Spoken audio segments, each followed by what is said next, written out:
You ever hear of phantom inventory? It's kind of wild. It's when a company's records say an item is right there on the shelf, but when you go to actually look for it, it's just gone, poof. And this isn't some glitch in a video game. This is a real-world problem that costs businesses billions of dollars every single year. So where is it all going? We're talking about real cash, actual products, all sorts of supplies that just seem to disappear into thin air. But it's not magic. It's a silent killer for businesses, slowly eating away at their profits. And sometimes it can even bring a whole company down. Now, in the business world, this whole phenomena has a name: shrinkage. It's the official term for that gap between the inventory a business thinks it has and what it actually has. And it covers the whole gamut, from a cashier taking a little cash from the register, to a simple typo in a spreadsheet, to an entire truckload of merchandise just never showing up. I want you to think of this as a detective story. The missing assets, they're the victims. The company itself is the crime scene. And the bad guy? Well, it could be anyone. So today, we're going to put on our detective hats, follow the clues, and figure out how these billion-dollar cases get solved. Okay, first up, the vanishing profit. Before we do anything else, we have to survey the crime scene and really understand the scale of this problem. The ways a business can bleed money are, well, pretty much endless. It could be something totally innocent, like an administrative error. Someone puts in the wrong price for an item, and over a year, that little mistake adds up to a huge loss. Or it could be something much, much more sinister, like a carefully planned out scheme designed to drain a company dry over a long period of time. All right, Section 2, an inside job. Every good investigation needs a lineup of suspects. And when it comes to business losses, I think you're going to be surprised by who the main culprit really is. So when you think about retail theft, who comes to mind first? Probably shoplifters, right? Or maybe you think of those organized crime rings you see on the news, or even armed robbers. Those are the obvious external threats. And companies spend millions on security cameras and tags to stop them. But are they really the biggest piece of the pie? Well, the data is pretty shocking. According to industry research, the single biggest source of shrinkage, we're talking almost half of all losses, is employee theft. Yeah, you heard that right. The biggest threat isn't someone breaking in, it's someone who already has a key. But here's where it gets even more interesting. It's not just about how often it happens. The real story here is the financial damage, because who is doing the stealing makes all the difference in the world. Take a good look at this number, $723,000. According to a huge study by the Association of Certified Fraud Examiners, that is the median loss from a single case of fraud when it's committed by an owner or an executive.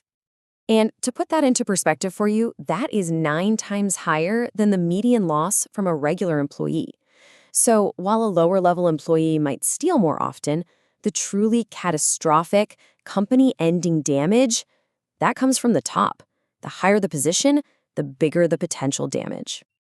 So what does this high-level fraudster even look like? Well, you can forget all the stereotypes.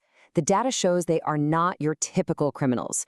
They're usually educated, they're experienced, and most importantly, they are trusted insiders who have almost never been in trouble before.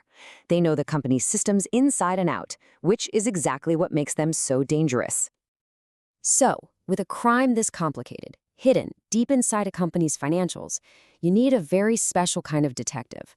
Someone who can look at a balance sheet and see a crime scene. And that brings us to the hero of our story, the forensic accountant. This is not your typical bean counter doing taxes. No, a forensic accountant is basically a financial detective. They combine the skills of an accountant, an auditor, and an investigator all into one to follow the money and figure out exactly what happened, who did it, and how they pulled it off. So where does a detective like this even begin? Well, they start with a map. The 5 basic accounting cycles that pretty much every business runs on. From sales to payroll to buying new equipment, this is the financial anatomy of a company. And a good forensic accountant knows that fraud isn't random. It's hiding in plain sight inside these everyday processes. Every single one of these cycles is a potential crime scene. To really see how this works, let's zoom in on a real-life case that shows just how easily someone's personal greed can get buried inside these complex corporate accounts. You're not going to believe this one.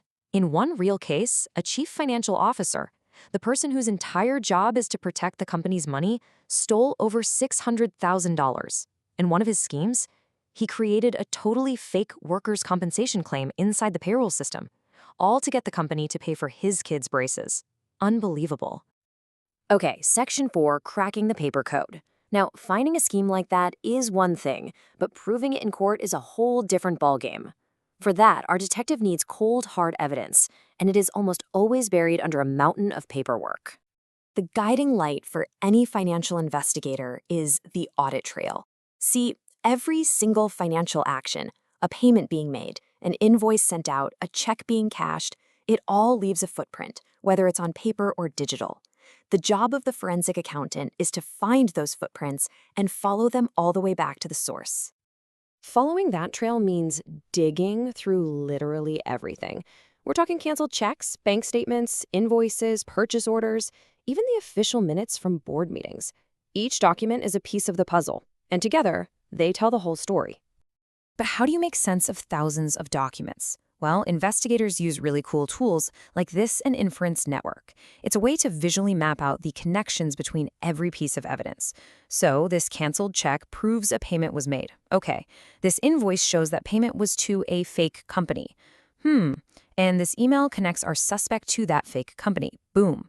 Step by step, they build this unbreakable chain of logic that tells the story of the fraud. All right, our final section, guarding the vault. Look, solving these crimes is fascinating, but the ultimate goal here isn't just to catch people after the money is already gone. It's to stop it from ever disappearing in the first place. The most powerful defense against fraud isn't some brilliant detective. It's a solid system of rules called internal controls. For any business out there, this is what matters most. Good controls are like a financial immune system, designed to detect and stop fraud before it can even get started. And the single most important internal control is called separation of duties. Just look at the high-risk scenario here.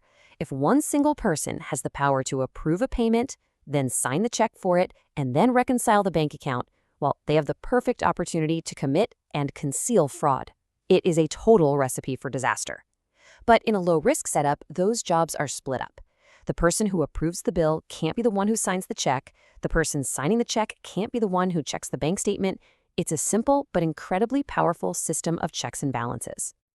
So in the end, it really all boils down to this. Every single business owner knows, instinctively, to put a lock on the front door to stop threats from the outside. But as we've seen, the data shows the biggest threats are often already inside. So the real question every business has to ask itself is, are the right locks on our books?